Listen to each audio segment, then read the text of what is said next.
my channel.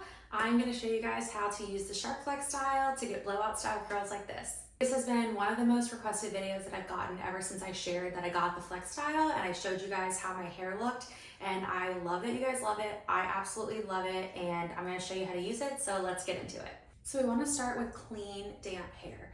I did my full shower routine this morning, threw my hair up in a towel, and I leave it in the towel for a while just so it can soak up some more of the moisture and I don't have to spend so much time rough drying my hair because we don't want to spend any more time on this than we have to. After you take your hair down, you need to put in product. No matter what you do, before you use your styling tool, you have to put in product or it is not gonna last. I learned that the hard way. I have done so many trials with this tool and I have finally found that product makes all the difference. So the first thing I start with is the Amika blowout spray. A lot of people said to use the mousse, but when I went shopping, I couldn't find their mousse. I'm impatient, I bought the blowout spray. I really like this. After drying my hair, I can instantly feel a difference in the texture in my hair. I feel like it really helps hold style a lot better. So 10 out of 10, I would recommend. And then I go in with the heat protectant because anytime before you style your hair, you have to use a heat protectant, okay? If you wanna keep your hair, you have to protect it. So again, Amika, I absolutely love everything Amika. I use their blockade serum. You can put this on damp hair or dry hair. So when I'm styling my hair for the first time, I put it in when it's damp. If I'm styling my hair, days after, I will put it in when it's dry. I just use a little bit less so that it doesn't weigh my hair down because it is like an oil consistency. Once I put the product in my hair, I've brushed everything through. It's time to rough dry my hair. So I want to make sure that I have all my tools out and ready so I don't have to keep pulling things out and switching things out, because with the Flexstyle, or if you're using a Dyson, there are a couple different pieces that you're going to have to use. So first things first, obviously you need your Flexstyle. This is what it looks like without any attachment on it. The attachments that we're going to use for our Flexstyle are the rough dry attachment, the styling curlers, and the blowout brush. This is the rough dry attachment. This is your blowout brush, and these are your styling attachments. You have a right and a left so that you can curl the right with the right side, the left with the left side, and all the curl is away from your face. I also get out my hairbrush and my hairpins. These are the hairpins that I use. I got a box of them on Amazon, a bunch of different sizes. I've never gone through the whole box, so for my hair, it is enough.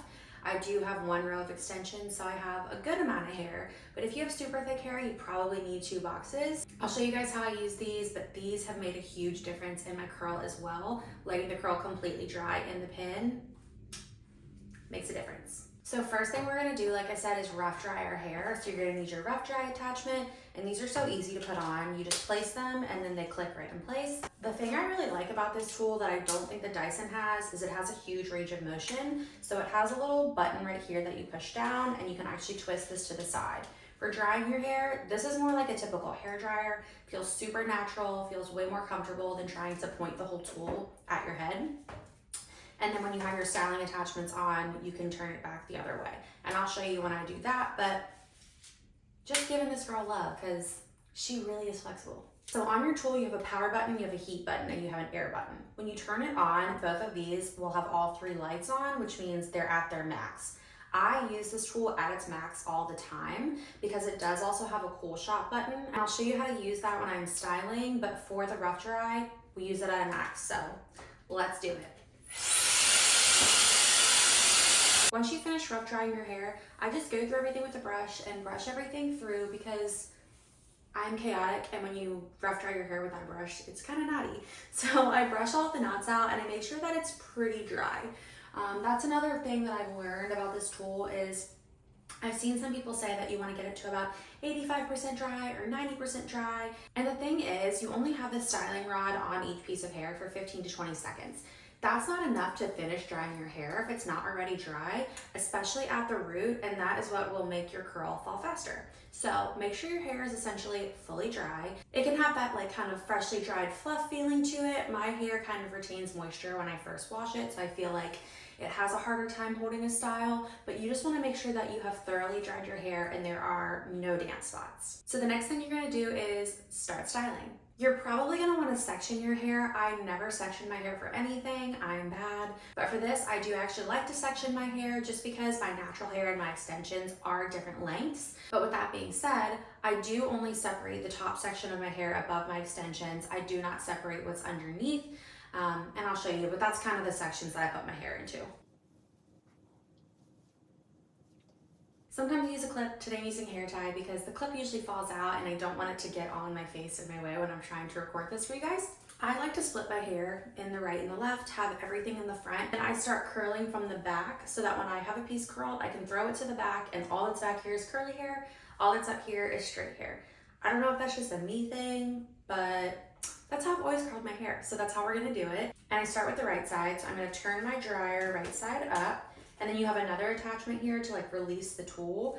And it does come with instructions. It tells you where to grab each tool when you take it off because it's hot. This one you grab from the sides so you don't burn yourself. I'm gonna put on my right styling attachment, super easy, clicks into place.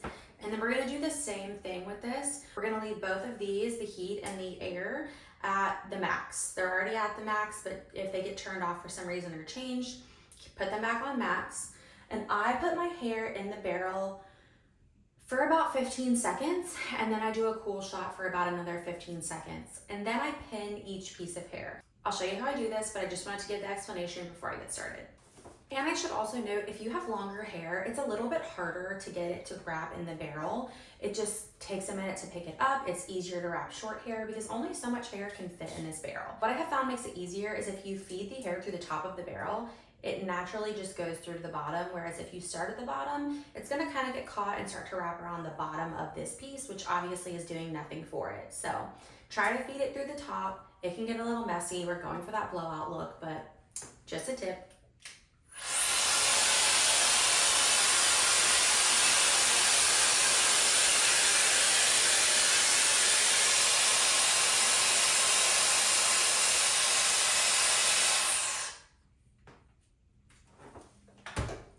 So you see, I turned it off before I pulled it out. A lot of people have told me to do that as well, and I do think it makes a difference.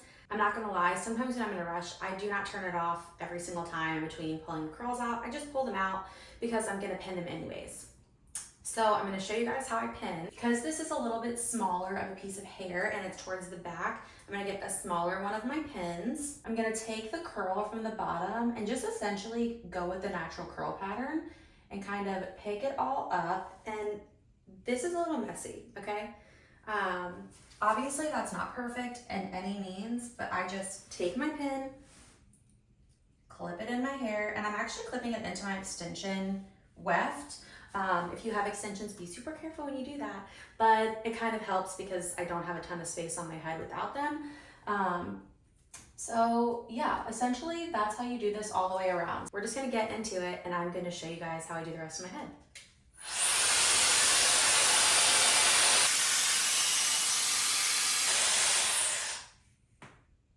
And I don't know if you guys are noticing, but halfway through when I'm holding the barrel, I press down on this cool shot button here. That's what brings the temperature of the air all the way down. It locks in the style as best as possible. But like I said, if you have hair like me, where your hair is just really springy when you first wash it, put it in the pin so that it can completely dry in that curly state, and it'll really help hold the curl longer. I end up pinning one curl into another curl. When I take the pins out, it is a little bit messy. There's probably a better pin solution out there, but this is working for me, so I don't mess with it. And sometimes as you start to get further through your head and you've applied more and more of these pins, like I said, it gets a little messy. So sometimes I'll put a pin in and I'll see my hair start to fall. Just pull the pin out slowly. The curl will still be there. Try to repin it as fast as you can. It's not gonna mess the curl up because like I said, the whole point is for the curl to completely dry in that position, and it's still gonna get to do that. Okay, and we're just gonna pin this piece up. And if you can, just stick your thumb in the middle of the curl. That really helps like wind it up into that curly position that we wanna keep it held in. Sometimes I can't get it like that just because of how the curl goes, but if you can, great. So one side of my hair is done. I look absolutely crazy. Obviously still have to do the top, but we're gonna go ahead and switch out for our left barrel so we can do the left side. So I'm just gonna detach this one. You pull this by the top and attach the left one. And I'm gonna do the same exact thing that I did on the right side. And sometimes I forget to switch out my barrel and I'm like, why is my hair not picking up? You have to switch the barrel. If you try to use the right barrel on the left side, it's not gonna pick up your hair. It's so funny that I just said that, oh, sometimes you'll have to repin multiple pieces. The left side is always harder for me because I don't know, I'm right-handed, I guess that's why. but this side has been chaos. I have had to repin so many pieces, but the beauty in this is the pins don't have to be beautiful, okay? You just need to get the hair into a position where it can hold. Okay, the bottom is done. It is absolute chaos, but I'll show you. So anyways, we're gonna move on to the top. And I basically just do the same with the top, the right side and the left side, but the top I don't worry as much about because one, my natural hair does not hold a curl as well as my extensions. So it's naturally gonna fall a little bit. That, and to get that blowout look, I feel like you don't want the curl all the way to the top of your head. So I don't worry too much about it, but I do the same exact process that I did with the bottom.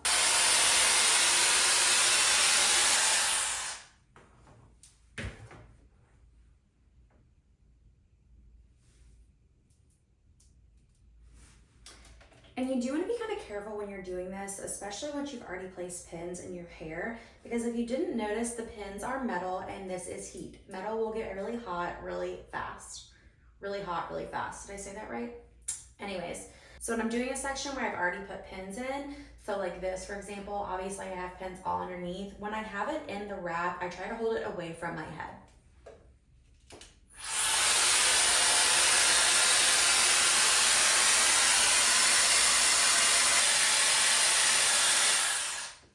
Last one, we did it.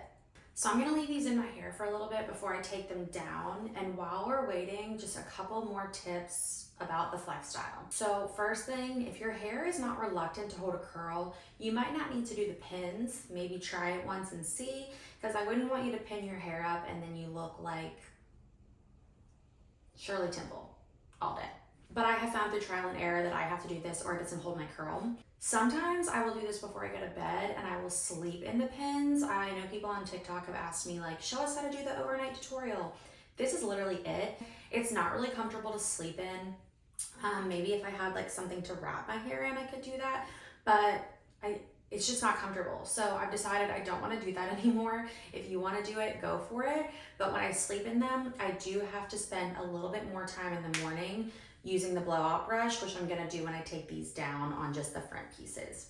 I find that I have to go through like all the sides and do it to like smooth out any little kinks from where I slept on it, and I just don't know if that's worth it after already doing all this. Another thing to know about the Flexstyle, and this might be true with the Dyson too, but I just truly don't know, but because of the way that they're built, they both have like the same barrel, they both have like this little air vent situation down here. I don't know what this is called.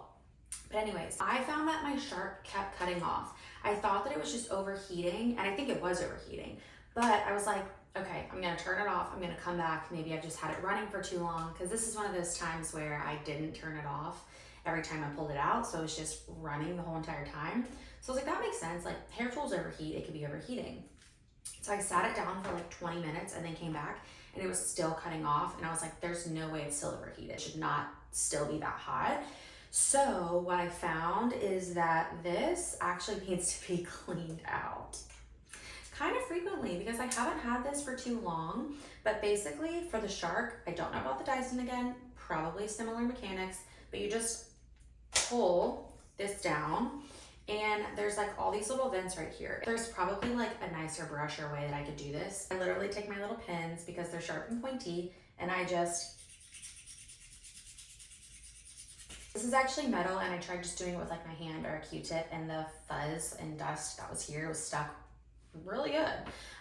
So I just go over with this little pin, take it all off, blow it off, and then you just snap this back into place. And the last time that I did it, there was so much dust on it, and as soon as I did it, my shark stopped cutting off, and it was pulling in my hair a lot easier. So, you know, simple mechanics. This is probably where it's pulling in air to pull our hair from. So if this is clogged, nothing else is gonna work well. So just something to note, because I was actually getting frustrated with the tool and user error. I feel like this goes without saying that the longer you leave the pins in, the better the curl will be. I know that I've seen some people say they'll leave like their pins or rollers in until they get to their destination. I'm at home, I'm just doing my hair, and my son is gonna get up soon, so I'm gonna just get these out and show you guys what the rest of the styling process looks like. This is where it can get a little bit tricky if you've pinned pieces into other pieces.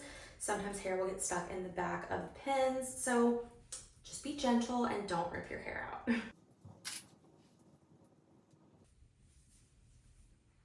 So this is what my hair looks like when I first take it out of the pins. I literally love it. I wish it would stay like this all day.